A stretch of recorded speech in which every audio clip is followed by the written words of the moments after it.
Hello मेरे प्यारे बच्चों, कक्षा 3 में आपका बहुत बहुत स्वागत है। और आज हम कराने जा रहे हैं हिंदी पाठ्य पुस्तक मनस्वी पब्लिश्ड बाय गैलेक्सी पब्लिकेशंस। तो चलिए प्रारंभ करते हैं बच्चों आज का पाठ।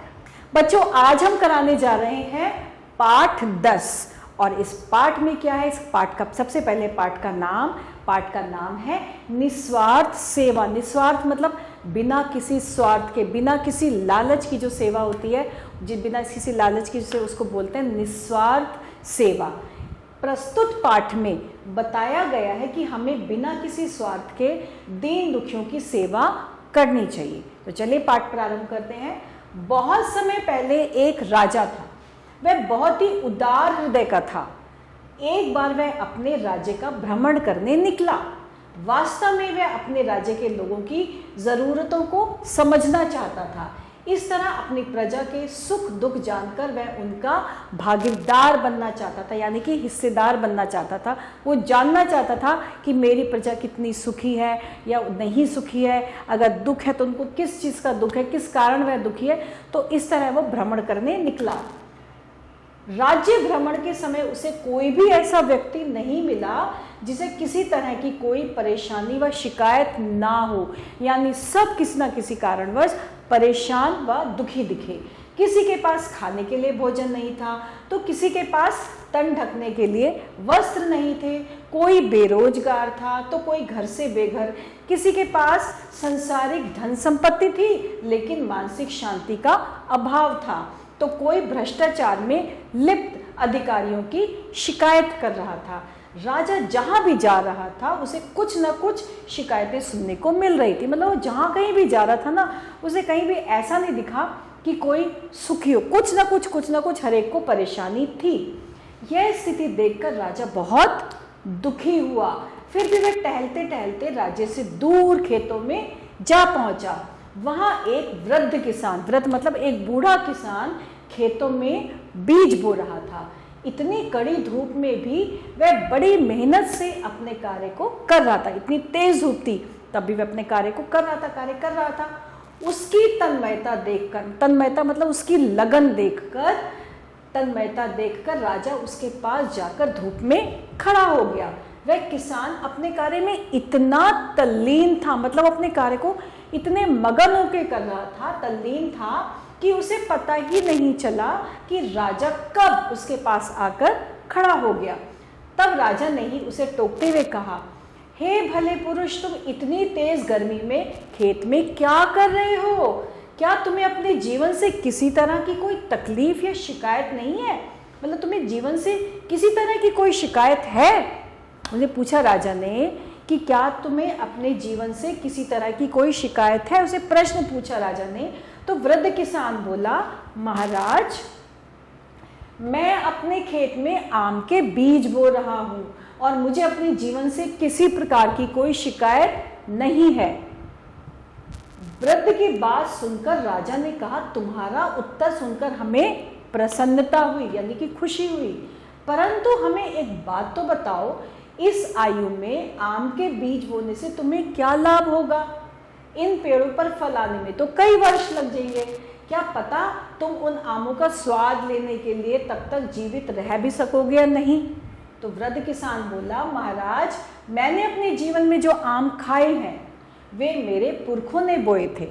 यदि वे ऐसा ही सोचते तो क्या आज हम आम खा सकते थे? कितनी बड़ी बात बोली ना वृद्ध ने कि मैं जो आम खा रहा हूं वो मेरे दादा परदादा, मेरे पिता, उन्होंने बोए थे, तो उनके बोए आम मैं अब खा रहा हूं। इन पेड़ों पर आने वाले मीठे आम मेरे बेटे और पोते खाएंगे, यानी कि मैं अगर अब बो रहा हूं तो जब ये आम निकलेंगे तो इनको कौन खाएगा? मेरे बेटे खाएंगे, मेरे पोते खाएंगे। इसलिए मुझे तो इन बीजों को बोने में ही आनंद आ रहा है। इतना कहकर वह फिर से अपने कार्य में लग गया। उस व्यक्ति से निस्वार्थ सेवा की सीख लेकर राजा मन ही मन निस्वार्थ सेवा का प्रण कर अपने महल में लौट आया। तो ये था हमारा कितना अच्छा पाठ, निस्वार्थ सेवा। और अब हम करने जा रहे हैं शब्दार्थ। भ्रमण करना यानी कि घूमना, वस्त्र कपड़ा, अभाव का अर्थ है कमी। और अब हम करेंगे पाठ ज्ञान यानी मौखिक उच्चारण का अभ्यास। सबसे पहले है सुख दुख। शारीरिक, धन संपत्ति, जीवित, मन ही मन, निस्वार्थ, मानसिक और तल्लीन। और अब है एक शब्द में उत्तर बताना। भ्रमण के समय राजा से लोग क्या कह रहे थे? भ्रमण के समय सब लोग आपस में बात कर रहे थे, कोई दुखी था, कोई अधिकारियों के जो भ्रष्टाचार में लिप्त थे, इस टाइप से बात कर रहे थे। तो हर तरह के हर लोग थे, किसी को भी मानसिक शांति नहीं थी। किसी के पास इतना धन था लेकिन मानसिक शांति नहीं थी, किसी के पास तन ढकने के लिए नहीं था, किसी के पास जो था वह घर बहुत अच्छा था, सब कुछ बहुत अच्छा था, लेकिन कोई और दुख था। तो सबके पास कोई ना कोई दुख था। शिकायतें सुनकर राजा को कैसा लगा? शिकायतें सुनकर राजा का मन बहुत ही दुखी हो गया। वृद्ध किसान किस फल के बीज बो रहा था? वृद्ध किसान आम के बीज बो रहा था। राजा ने कैसी सेवा का प्रण लिया? राजा ने निस्वार्थ सेवा का प्रण लिया। और अब हम करेंगे गाने की बारी। हमारे गाने की बारी है, गाना गाएंगे। पैसा पास होता तो 4 चने लाते, पैसा पास होता तो 4 चने लाते, 4 में से 1 चना तोते को खिलाते, 4 में से 1 चना तोते को खिलाते, तोते को खिलाते तो टाए टाए करता, तोते को खिलाते तो टाए टाए करता, टाए टाए गाता तो बड़ा मजा आता, टाए टाए गाता तो बड़ा मजा आता। तो कितनी अच्छी कविता थी ना ये, 4 पैसे वाली जो एक और तोते वाली। तो मुझे आशा है बच्चों ये वाली कविता आपको बहुत अच्छी लगी होगी और आप इसको याद भी करेंगे। और अब है बुद्धि परख, हमें सही विकल्प पर सही का निशान लगाना है। तो राजा कैसे हृदय का था? उदार, कठोर या नर्म? राजा जो था वो उदार हृदय का था। और अब है खेतों में बीज बो रहा था कौन? राजा, किसान या बालक? खेतों में बीज बो रहा था किसान। किसान था युवा, वृद्ध या मूर्ख? किसान था वृद्ध। अब सही वाक्यों के सामने सही और गलत के सामने गलत का निशान लगाना है। राजा बहुत ही उदार हृदय का था, बिल्कुल सही। राजा के राज्य में प्रजा सुखी थी? जी नहीं, राजा के राज्य में प्रजा सुखी नहीं थी, हर एक को कुछ ना कुछ कष्ट था। राजा के अधिकारी भ्रष्टाचार में लिप्त थे। हाँ, राजा के अधिकारी भ्रष्टाचार में लिप्त थे, जो आपस में बात कर रहे थे। बूढ़ा किसान नीम के बीज बो रहा था, गलत। बूढ़ा किसान तो आम के बीज बो रहा था। वृद्ध को आम के बीजों को बोने में आनंद मिल रहा था। हाँ, उसको बीज बोने में अत्यधिक आनंद मिल रहा था। अब हम करेंगे खालिस्तान। राजा अपने राज्य के लोगों की जरूरतों को समझना चाहता था। राजा अपनी प्रजा के सुख दुख का क्या बनना चाहता था? भागीदार बनना चाहता था। प्रजा की स्थिति देखकर राजा बहुत क्या हुआ? राजा बहुत दुखी हुआ, उसे बहुत दुख हुआ। किसान अपने कार्य में क्या था? तल्लीन था। किसान अपने कार्य में तल्लीन मतलब कि उसे, किसान को कुछ नहीं दिखाई दे रहा था, वो अपने काम में बिल्कुल मगन था। राजा को किसान का उत्तर सुनकर क्या हुई? प्रसन्नता, खुशी हुई। राजा को किसान का उत्तर सुनकर प्रसन्नता हुई। और अब है किसने कहा, किससे कहा? तो सबसे पहले है महाराज, मैं अपने खेत में क्या कर रहा हूं? आम के बीज बो रहा हूं। ये किसने कहा? किसान ने, वृद्ध किसान ने कहा। और किससे कहा? राजा से। तुम्हारा उत्तर सुनकर हमें प्रसन्नता हुई। ये किसने कहा? राजा ने। किससे कहा? वृद्ध किसान से।